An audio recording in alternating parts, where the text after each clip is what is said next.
The trend in real estate has not been a home buyer's friend as mortgage rates hit another high while home prices continue to rise across the country. Let's dive into what is happening globally that is affecting our real estate locally. This is your October 9th market update.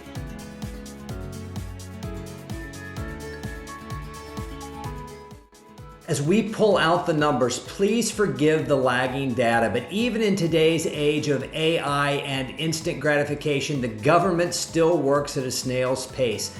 So we will be reviewing numbers that were just released, but some came in August and others from September, as well as our local numbers that were retrieved over the weekend.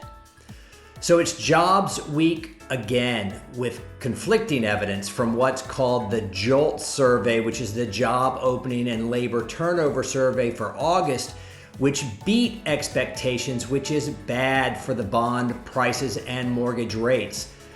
Then the ADP's employment report for September misses its expectations, which is actually good for bond prices and mortgage rates.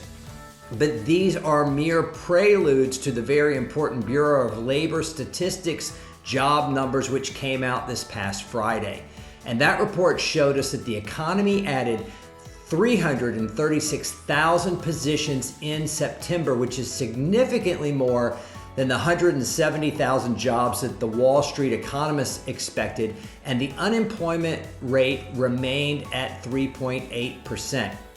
While that strong report is better for the economy than August numbers were, it's not exactly the cooling labor market that the Fed Chief Jerome Powell is looking for to keep inflation in check.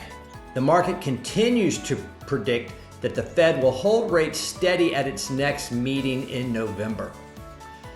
With that news, the average 30-year mortgage rates continued to set new two-decade highs, hitting 7.74% on Thursday and again at 7.81% on Friday. And the Mortgage Bankers Association reported that its purchase index, which is a measure of new purchase mortgage applications, fell 6% week over week and 22% year over year to levels we have not seen since 1969. In their own words, the rapid rise in rates pushed an increasing number of potential buyers out of the market. But let me ask you, what is the average rate? If we look back to, say, 1970, the average interest rate is 7.7%, which is basically where we are today. And if that's the average, why would you expect it to go down? Because it was down? Well, rates fluctuate day by day, but anyone over the age of 50 will tell you that rates were down to help the struggling economy. And as we mentioned before, our economy is going strong even though we have inflation issues. Those 4% and below rates are not normal, and we will be lucky if we see rates in the 5% range this year or years to come. We also received the August home price growth numbers from Black Knight and CoreLogic, and both are up 5 and 5.5% respectively. At this pace, home prices would rise 7.5 to 8% year over year in 2023. So on a $400,000 home, that's a $30,000 to $36,000 in appreciation this year alone. We know our Vero Beach home prices have increased over 15% year to date. The continuing lack of inventory is keeping our prices elevated. That being said, let's look at our Vero Beach real estate market. Right now, we have a total of 787 properties for sale in Vero Beach. The median list price is $745,000, and the average list price of those for sale is $1,132,000. Now, we currently have 269 properties under contract in Vero Beach, and the median list price on those under contract properties is $488,000, and the average price is $748,000. What that's telling us is that it's the lower end properties which are selling.